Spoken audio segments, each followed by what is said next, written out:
What if every new customer didn't just buy once, but became loyal member? Meet Subscribify, a Shopify app that powers membership models that boost customer lifetime value and bring predictable revenue. We help Shopify brands launch paid memberships that turn shoppers into loyal VIPs. Store credit, perks, exclusives, all managed inside your Shopify store. Members' lifetime value is at least 115% higher after 12 months. Membership fees become predictable, monthly recurring cash flow. Behind the scenes, your AI co-pilot analyzes performance, predicts churn, and uncovers growth opportunities. Great memberships aren't plug and play. They're systems custom built for your brand and audience. Our team helps you design, launch, and optimize every detail, from pricing strategy to member experience. Top Shopify Plus brands like Dossier, Ana Luisa, and Pear Eyewear already run on Subscribify. Now it's your turn to build a membership program that will transform your business. Hey guys, welcome to my YouTube channel, and in today's video I'm going to be creating the video you just watched. I'm going to be doing the project breakdown for it, and I really hope you will really learn from this. Thanks so much for all the support I've been getting from my previous videos. Clearly you guys like this project breakdown so much, and I can see significant improvement in my subscribers and viewership, and I just want to say thank you. And also hope you are really enjoying the holidays too as well, and thank you for taking out time to watch this video as well. I really know that's just a testament that you really want to learn and grow, and I'm really glad I could be part of that journey. In today's video, like I've already said, I'm going to be doing the project breakdown for this particular video, and I'm going to be showing you a little bit of pre-production on how I get to come up with some of the concepts that I did, and I try and dive in deeper in some of the parts in this one, so make sure you don't miss any of this. And for the next video I'm going to be working on, check out the video.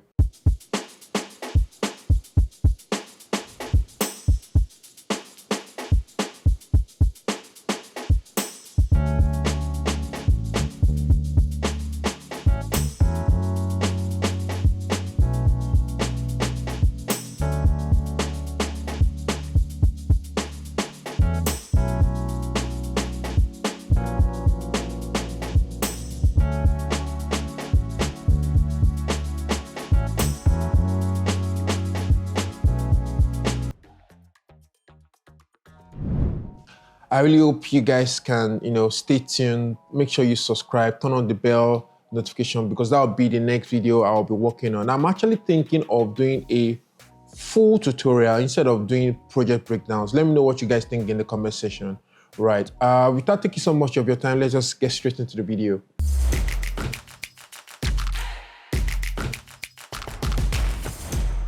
All right, so I'm actually going to be starting with what the client sent to me. I would just like to let you know, when you're working on the SaaS videos, first thing you want to do is to ask so many questions. And aside from that, ask for every related graphics they must have done, even maybe if it's not even related. So this is what they've shared with me. I don't want to go zoom in so that you guys to see some of the details. This is actually from the client, though I've copied it to my own Figma board. This is just to give an idea of what it is the client sent to me, and you'll be surprised that you won't have to recreate so many things. Some of the graphics and the details and infographics, they've actually worked on them before. All you really need to do is just reuse them and then able to just make things better for you. So make sure you always ask the client the relevant graphics they've done in the past, and then you know that from there you're able to just easily recreate those things that they've done before, right? So the next thing before I get into After Effects is I always try to work with inspiration, and I want to show you the video that kind of inspires some of the things that I did in this video. So I'm going to just come here. One other thing before I go into the video. So as you guys can see, right,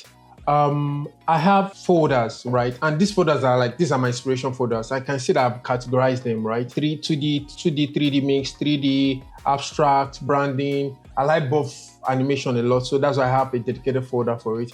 But there's one that I've been using a lot, which is the SaaS, which I've been creating, right? Getting from LinkedIn and all. So I try to, as much as possible, to download them. I know that you guys must have been probably using LinkedIn, Behance, Pinterest to gather your inspiration, but nothing beats and forming your own archive of inspiration, forming your own folders of inspiration. It's very, very, very easy.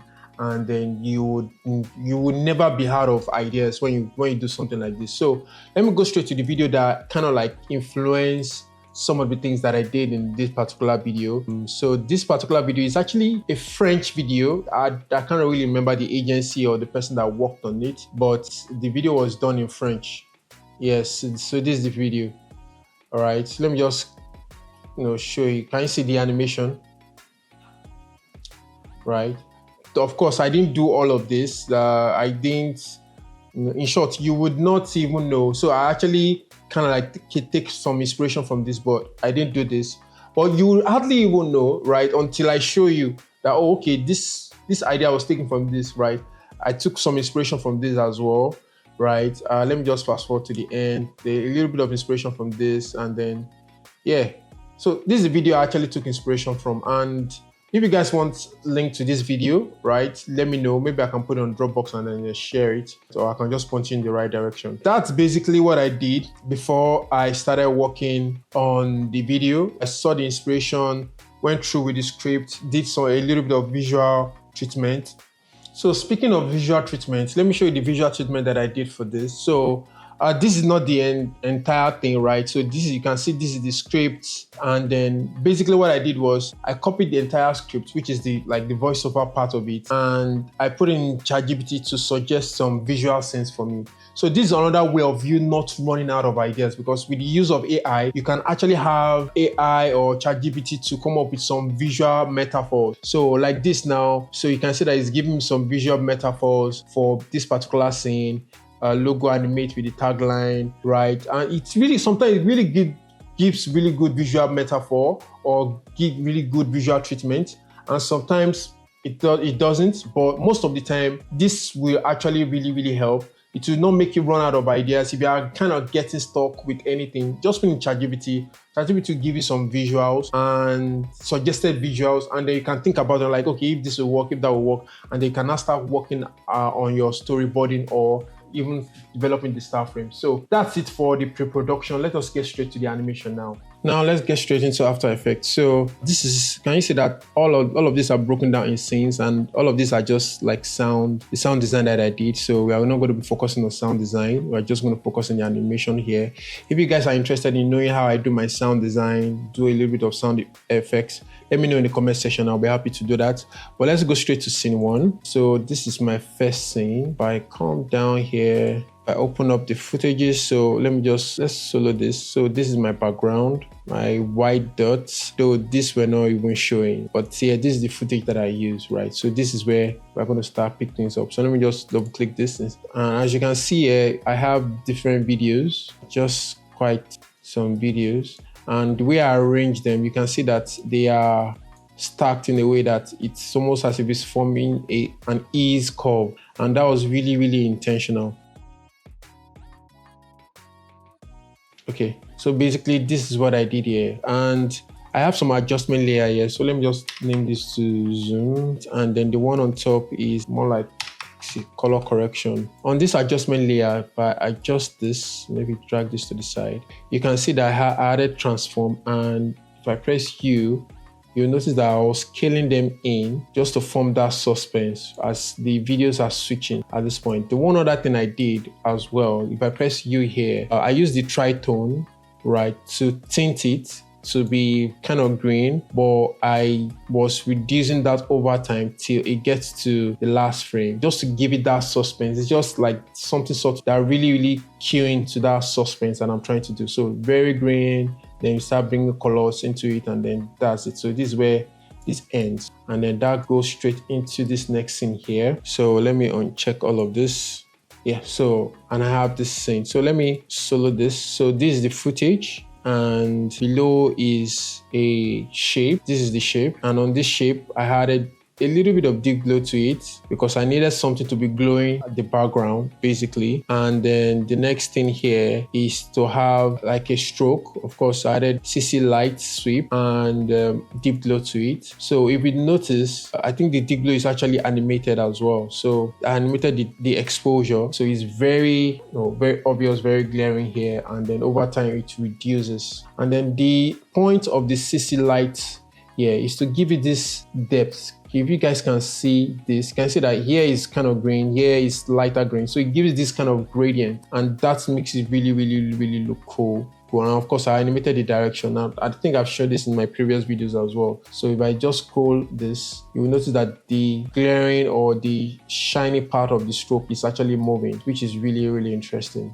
So that's basically how I get to achieve that. And of course, I made sure that my footage is matted into this, and that's basically what I did. Then for the text, if you notice all my text, I split them all in layers. That's because of the kind of animation I really want to do. By the way, you guys can try, if you guys don't want to be splitting your text, you can actually explore Text Evo. Text Evo is really good, but for me, I don't know, maybe I'm just used to doing things manually. But definitely for something like this, Text Evo will get it done. I think I got Text Evo way after I'm done with this project. So yeah, just simple position animation basically. And then for the members, I added a little bit of some color animation as well. So if I press U, you can see that this is where I animated the color, and I actually used this hold keyframe to animate the colors. And I did all of this, and then I just offset everything basically. So simple position animation, nothing really much. I press P to see the kind of keyframe that I use. I think the last one had a little bit of some bounce, which is the last letter here. So yes, you can see this is my curve. Let me open my graph editor, and this is my value graph. I actually use value graph for this because you can see I separated the X from the Y positioning, and that will give me the opportunity to really change my curve the way I want it. And with this, it gives me that bounce at the end. And the idea behind this is, how things really move in real life. When something has a tail is the last thing that would actually stop moving. So that's the idea for this. So that's basically what I did for all the text here. So let's move on from this. And one other thing I wanted to do, transitioning to the next thing, is to kind of like have this rotate. So if I just squish this in, rotate. So I have this text moving, this simple position animation on the text, but the entire footage here is rotated on the Y-axis. So that's basically what I did. So now move straight to the next thing here, which is the subscribe logo. And the subscribe logo is actually quite easy to do. The way I achieved that definitely looks interesting. So let me change my view to quarter so that you guys can be able to see this real time. Though the quality will dip, but you guys will be able to see this real time. Here, as you can see, this is where I now introduce the subscribe logo. So let me change this to quarter as well. And basically all I did here is actually quite simple. First of all, you will notice the background was just plain black with simple dots, and the way I achieved that is actually quite simple. So this is the black background, which is a gradient, white to black, like gray to black. And then I have this my white dot line. So this is CC ball action. If you took the settings this way, you have all those small tiny dots. And of course, I reduced the opacity just so that it's kind of subtle. That's like the first background you would have. I bring in the subscribe logo, and as this is being introduced, you will notice that the green thing behind is also being introduced as well. So which is this dark green background. Just animated the opacity because I'm trying to introduce the main logo, and that's how this gets into the play of this. So if I double click on my subscribe logo, let me just uncheck this, adjust this a little bit more, maybe drag this down so that you guys can see the screen really well. If I double click on each of this letter, if you notice the shape here is what is responsible. So basically all I did was I laid everything down, and then I started writing, like using my pen tools. I can take my pen tool and then switch to stroke and then do something like this. Make sure it is stroke. and make sure this is red so that you guys can see it, and I can increase it. Of course, I will adjust it. So after doing the adjustment, okay, let me just try and adjust it and show you guys. So I promise to go deeper in this particular video. So let me just go and do that right like this. So I have this S covered, and basically all I did was to just add trim parts and then animate the end property. What's going on? So I added to a group. So let me delete that. Let me just go ahead and add trim part again. Open that.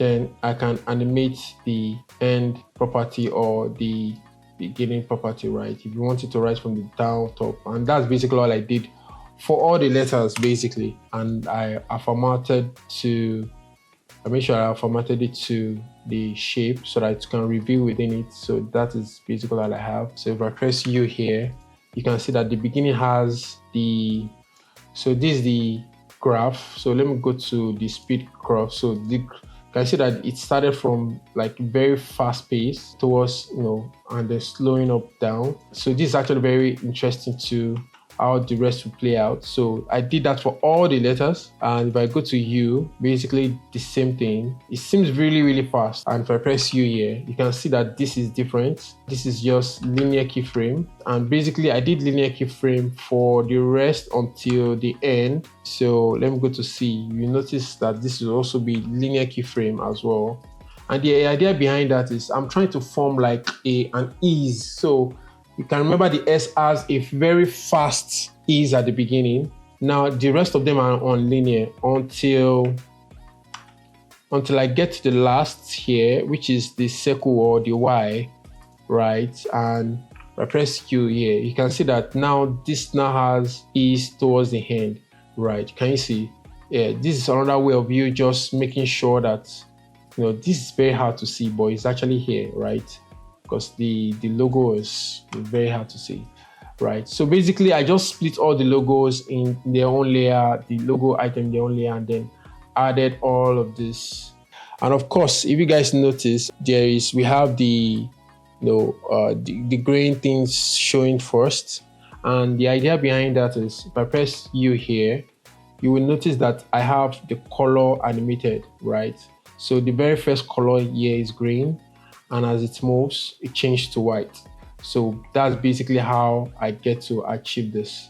So can you see green to white, and of course I added deep glow animation. I also added make sure that I animated the exposure of the deep glow, and that's why it's flashing across.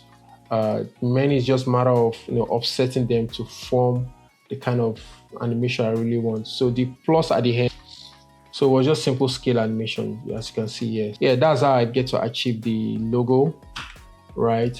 Let's go back to scene 2. And then after this was done, I make sure I split this. I think I need to manage my space really well. Let me just tighten this a little bit more, right? So if you look at this now, going to the next scene, right? You can see that this is zooming in to show all these UI elements, right? And that's because I split the layer for the logo, right? Because this is actually 2D, but then this now turns 3D, making sure that they are really aligned, and stagger all of this in Z axis.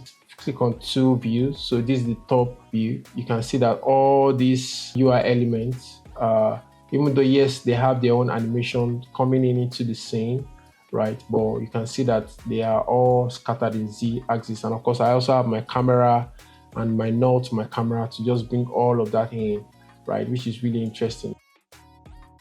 And for each of the elements, I actually added a little bit of subtle animation in them, right? You can see this animation going. This is just trim parts and some lines going along the line. I'm going to show you guys more in the next scenes because I did something similar. So let's just go straight to that. And then this is the next scene here, making sure that I'm doing my match cut to this. If you have been seeing my videos, you guys know that I normally do this. It's quite easy, straightforward transition. And how did I get to achieve this particular scene? So if I move here, let me change this to half. So this actually has motion blur. That's why it's looking the way it's looking.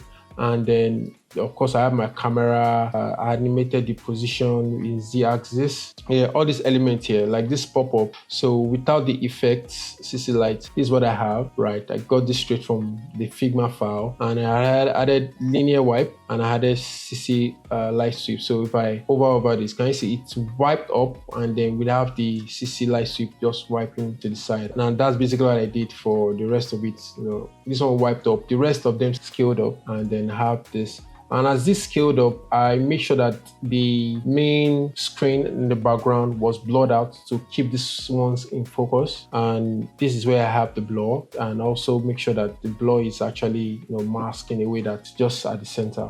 The position animation was just just trying to cut to the next scene here, and the next scene here we now have this. There's really nothing much here. I think what really killed this particular part is just the design, the way they look.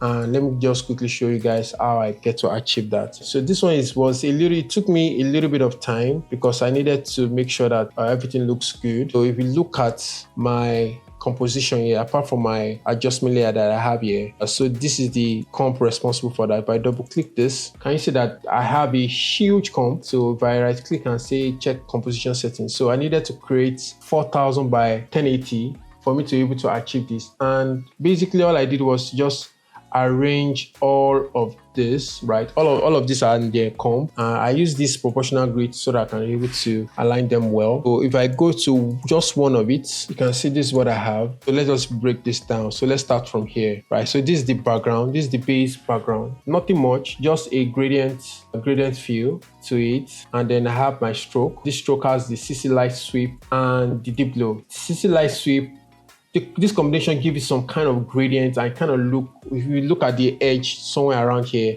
it looks kind of sharp and it just gives some kind of gradient, which I really love, right? And then I also have the icon. So this icon has a little bit of something here. So this, I added a layer style, but let me take away the layer style. So without the layer style, this is what I have. It's just a simple gradient feel. And then I added layer style. And this layer style, I have inner shadow and bevel. The bevel gives it a little bit of edgy look. So this is without the bevel, this is with the bevel. So let me just take away the handles. This is without the bevel, this is with the bevel. So let me just zoom in. So let me just make sure this is full. So this is inner shadow. Without inner shadow, this is with the inner shadow. Basically what I did here was I opened up the inner shadow, change the color to this, reduce the opacity, and of course work on the distance, work on the size, and that's what I was able to achieve. It kind of looked like drop shadow, but it's actually inner shadow. And of course this is the bevel, and that is giving me that depth combined with the fact that this is a fill gradient, and that's how I was able to achieve that. What else? So I've explained these three. Okay, so I have other things I also need to show you. So for this one, so if I check this, so I have the punch card. So this is the punch card here. It's just basically this is the icon for the punch card that I have. And I just added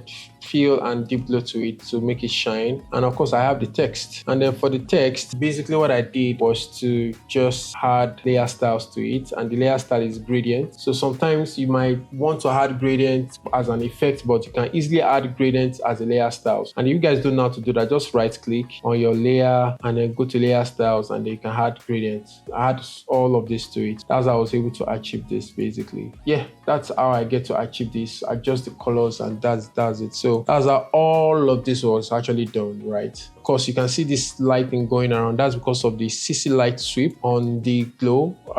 So you can see that there's an animation there. If I press E, so it is actually going round like 70 times basically. It's going all around. So that's basically how I get to achieve the icons. And of course, I needed to arrange them. And as the voiceover was mentioning some of these things, you can see that I have additional glow here. And basically I did was just animate the exposure, right, to just show the ones that the voiceover is actually talking about. And all of this like the rows, they have their own nulls, and it is the null that's actually controlling the movement to the left or to the right. So if you guys want more on this, you can try and get the project files, and then you see how all of this was actually really done. So, and of course, this is the main comp here. bringing it and then doing some scaling animation as it's happening. Basically, that's it. And you guys know about the background, the way I did the background already, which is the black and the simple dots. Combine that with this is what you get. And of course, let me even talk about the background. I added blur to the background as well. So if you see, it's only the center that is in focus, the outside are not in focus. That's just to the focus at the center of the composition. That's how I was able to achieve that. And then of course do simple animation up, and then this is quite simple. You guys have already talked about the background already. This is the numbers, this is the text, and I use this text script from Creative Dojo. It's actually my favorite for doing things like this. So I just count up and make sure it's animating up. And of course, the reason why you can see a little bit of some depth in the text is because I mask it off a little bit so you can have that depth basically. And I just scale it to the next thing here. So this particular one is basically 3D. So this is the camera responsible for this, I believe. Okay, this is the camera responsible for it. So this is the camera responsible for this. You can see. And then at the end of the day, camera ends here, and then I have another camera. This camera is down. So because that one is on top, that one will take over, and then that one just zoom in. And basically what I did here is quite simple. If you guys remember the technique that I used to keep things in focus, right? Check my previous videos. I think my last 2 videos, I actually explained how I was able to achieve this depth. I didn't use the camera depth of field. I actually did it in a way that I have more control with more handling here. So if you guys are really interested in that, you can just check my previous videos or my last 2 videos or so. You know what? Let me just show you guys. Don't let me gatekeep anything. Let me just show you guys. Basically, the way I was able to achieve this is to arrange this in the axis, right? If you can see this, can you see that all of these are arranged in the axis? So I don't need to show you guys that anymore.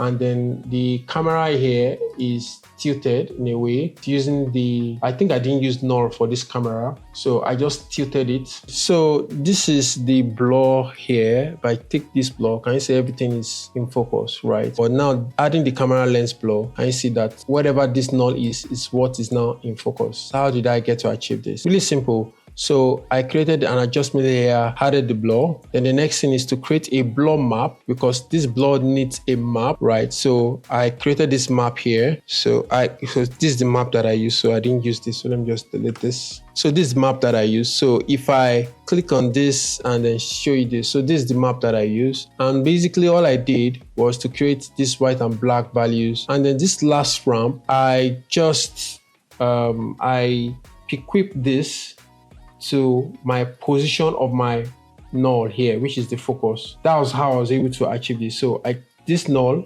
and then this black value. So I alt click, right? So let me just do this. Alt click here and then pick it to the position of my focus of this null, right?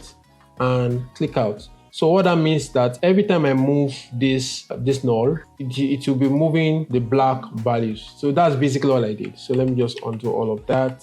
So I just uncheck this and then of course put some settings there, 20 radius, and of course as it is animating, I was now selecting the part I want to be in focus.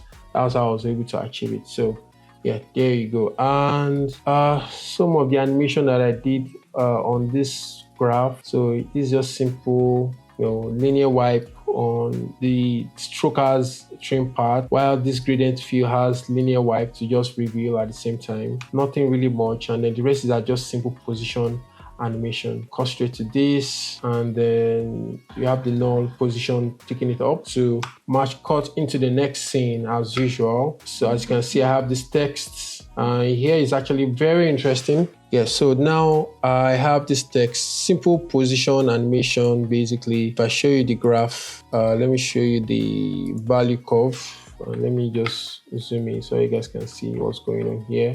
So this is basically what I did here, right? Just on the y-axis, right? Just simple bouncy animation. And of course I zoom in, right? Use this null to scale to zoom in, no, zoom out rather into this scene, and have this transition here. So let me change this to half. So here, this is one thing that I did here. Can you guys see this stroke around the sail? So basically what I did was to animate the size, the path, position to cut into the next scene, right? You can see that it's already changing to rectangle, and then it's already trying to cut into the next scene here, right? Can you see? So it gives it that illusion. And one other thing I did was, as I immediately cut to this scene, I have some follow-up animation. So that's why all these assets moved up. They're all moved up. So if I play this now, so it's very, very interesting. So, and of course, it's as a result of my March cuts, right? A lot of things are highlighted here. So look at this. Let me change to speed graph, and you see that everything is March cuts. Everything is March cut towards the end of that. So,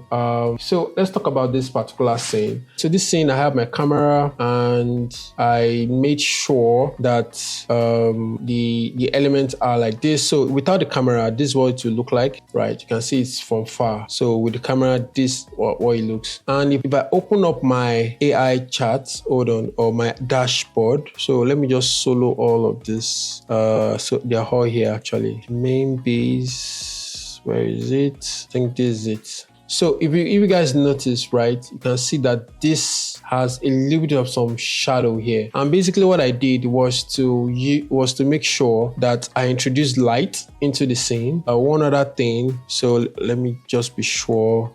Yeah, so if I take away this light, can you see the shadows are gone with the light, without the light, with the light, without the light, and ambient light. And when you are doing this, you need to make sure that all these shapes are, the materials are not accepting light. So I needed to turn off. It can cast shadow, accept shadow, but it cannot accept light. So because if I say it accept light, then it will go dark. So, and that's not what I wanted. So that's basically all I did. So, and I think this is a very nice way of introducing those soft shadows into your UI element, because without the shadows, this scene will not be sold at all, right? And the rest is just basically cool animation with the position, and then this is just it slamming into the UI, and of course changing it again into another view, scrolling down. I'm actually thinking of doing a course in like a SaaS video course, so I can show you guys different ways of achieving all these UI elements. All right, let me know what you guys think, and then I'll probably do it like a course, and it will be very, very explosive. So into the next scene, and here is just simple footages that I brought in here, nothing much. Then just simple text. Here is just a simple positioning, nothing really much. But for all these other elements, I think I did a little bit of some things here. So let me open this up. So this is another thing here. So I have all of this here. Yeah, and I have like some subtle animation on all of this. But all of these are actually pre-comped, and this is the composition. And I make sure, so if I press U here, so this is my scroll, making sure that I'm scrolling accordingly. And if I press U, it's just simple scroll, simple ease that I apply to all of this. So if I go back, I think I actually did something interesting as well. Okay, so I repeated the icons, right, basically, so I can feel it more. So going back, you notice I have a mask on this, right? So if I press M, without the mask, I have everything here. With the mask, this is what I have, and I feather it a little bit so that it can be, it can be really soft at the edge. So, and that's basically how I get to achieve this. And then make sure, cutting straight into the next thing, I also make sure that at least this center thing moves to the side, right? And then cut straight into the scene. Scene is quite simple, just simple lines, the way I did the lines, and then cut straight into the text, nothing much here. And then, preparing to go to the next scene, basically, right? Yeah, and here, this is where I have the testimonials, and here is just simple, really simple position and scale animation that I did here. So, and of course, making use of nulls as well, as I'm using the null to move them to the screen. I'm animating the scale and the opacity of each of the testimonials. They are all in the pre-composition. right? And then this last part, I just, match cut into this. And the reason why we have this warp thing at the end here was because of an effect that I added here. So yeah, CC lens thing. So this is what I added. And of course, I was just animating this to the side, match cut into the next scene as well. So, and yeah, and I have now, so these are just simple position, match cut into the next text. So I think the one thing that is probably a little bit creative was the way I did the membership to bust all of this beside. And it's just simple, nothing crazy basically, right? It is here. So basically, I just animated this. I think I animated the path. So let me double click this. Let me see. Okay, I animated the size of the path, of the rectangular part. So yeah, and this is what it gives me. Of course, you guys know about the lights going all around already. And then as this is revealing, I just make sure I added some my animation, position animation. Of course, do a little bit of some overshoot as well to really do that. And of course, knowing that I'm going to cut straight into the logo animation, and here it is, cut straight to this, and that is it. You guys know how I get to achieve this. So guys, I want to believe you guys have been able to learn something from this. I would advise get the project files. You can look in deeply into some of these things that I've done, but this is it for now, and see you guys in the next one. I really hope that was really helpful. I really hope you've been able to learn quite a number of things. If you do, kindly let me know in the comment section. And don't forget, the project files is in the link in the description. If you want to get it, just click on the link in the description or in the pinned comment. You will have access to it. And if you are getting the project files, you'll be supporting me, and it will encourage me to just keep doing more of these videos. Without saying so much further than this, I really hope I get to see you in the next video, and maybe you can even stick around. I'm pretty sure YouTube will be suggesting 1 or 2 other videos of mine that you can actually check out. All right, till then, take care, and of course, happy holidays.